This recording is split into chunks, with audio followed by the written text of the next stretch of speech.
도둑은 집 안에 있는 사람이 잠들어 있을 한밤중에 침입합니다. 집주인이 잠들 때까지 기다렸다가 깊은 밤 가장 어두운 시각에 조용히 침입합니다. 예수님이 자신의 오실 시점을 도둑의 침입에 비유하여 말씀하신 것은 이 세상의 죄악과 미혹이 절정에 달할 어둠의 때에 도둑같이 갑자기 오실 것이므로 도둑의 침입에 대비하듯이 잠들어 있지 말라고 당부하신 것입니다. 주의 날이 밤에 도적같이 이를 줄을 너희 자신이 자세히 알미라. 그가 호련히 와서 너희의 자는 것을 보지 않도록 하라. 예수님은 호련히 오실 것이라 말씀합니다.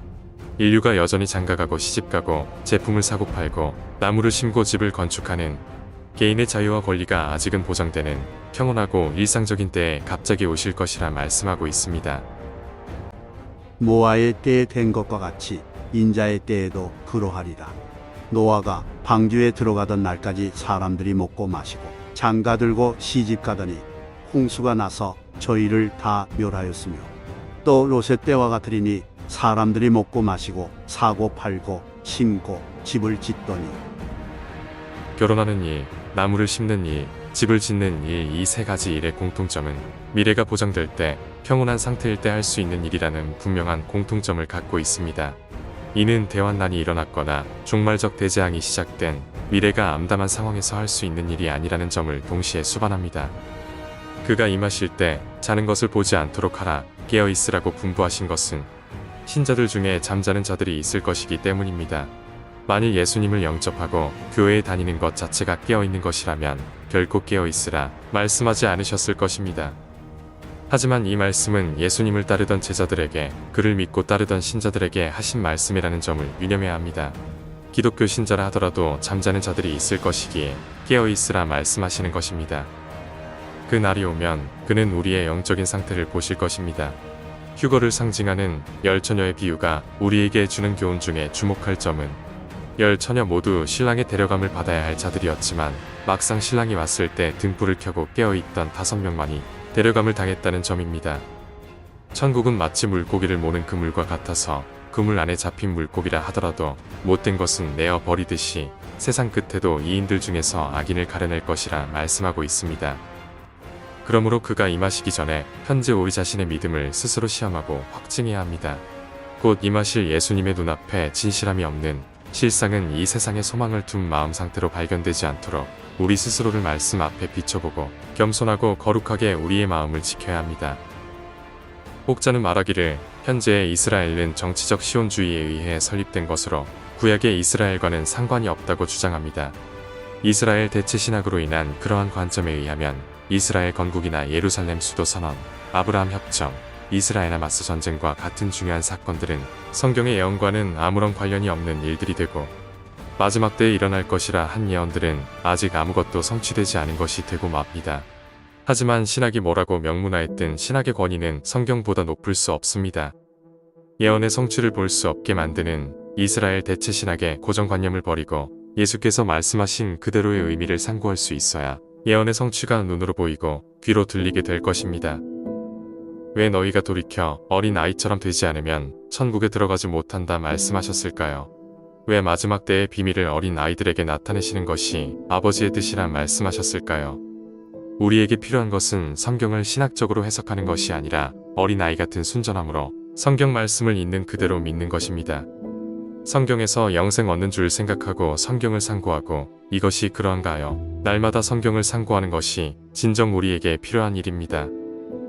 전세계 경제가 물가 급등으로 휘청거리는 상황 속에서 전쟁 상황마저 긴박하게 돌아가고 있습니다. 2년 반 넘게 이어져온 러시아 우크라이나 전쟁에 북한까지 가세하면서 전쟁을 주도해온 푸틴, 젤렌스키뿐 아니라 세계 각국의 정치 권력가들의 입에서 3차 세계대전이라는 단어가 연일 오르내리고 있습니다.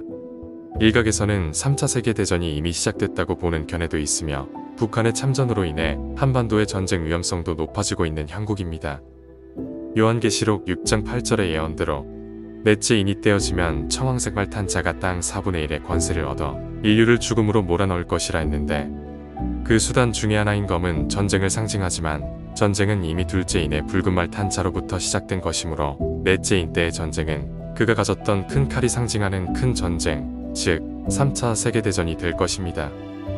예수님이 말씀하신 민족이 민족을, 나라가 나라를 대적하여 일어나는 재난의 시작에서의 전쟁을 요한계시록 6장 8절에서의 검과 같은 전쟁으로 보는 것이 타당하며, 세계대전의 위험성이 높아져가는 지금의 국제적인 동향이 성경의 예언 그대로 흘러가고 있음을 대변하고 있습니다.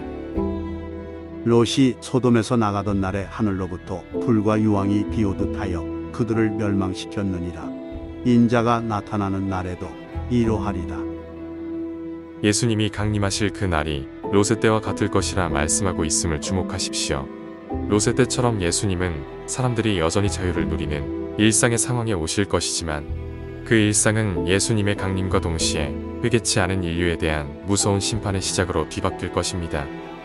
노아의 때와 롯의 때에 그러했듯이 의인들은 심판의 시작 직전에 데려감을 당할 것이며, 옮기어진 그곳에서 세상에서 벌어질 대환난을 목도하게 될 것이라 말씀하고 있습니다. 저가 위에서 보내사 나를 취하시며 많은 물에서 나를 건져내셨도다. 나를 강한 원수와 미워하는 자에게서 건지셨으며 그들은 나보다 힘이 세기 때문이로다. 주께서 나를 내 원수들에게서 구조하시니 주께서 실로 나를 대적하는 자의 위에 나를 드시고 나를 강포한 자에게서 건지시나이다. 나의 하나님이 그 인자하심으로 나를 영접하시며 내 원수의 보응받는 것을 나로 목독해 하시리이다. 여호와를 기다리고 그 도를 지키라. 그리하면 너를 들어 땅을 차지하게 하실 것이다. 악인이 끊어질 때에 내가 목도하리로다. 이 세상이 한낱 사라질 부질없는 것들로 유혹하고 붙잡으려 해도 우리는 우리의 것이 아니기에 세상에 대해 자유로울 수 있어야 합니다. 우리의 존재도 우리의 목숨도 우리의 미래도 예수님이 주신 것이고 그분 손에 달려 있습니다. 주신 분이 주님이여 취하실 분도 주님이시며 그분만이 우리의 소망이고 영원한 미래이십니다. 높아진 마음을 내려놓고 사랑 안에서 서로 용서하고 축복하며 감사함으로 그 날을 준비해야 합니다. 그 날이 결코 멀지 않습니다.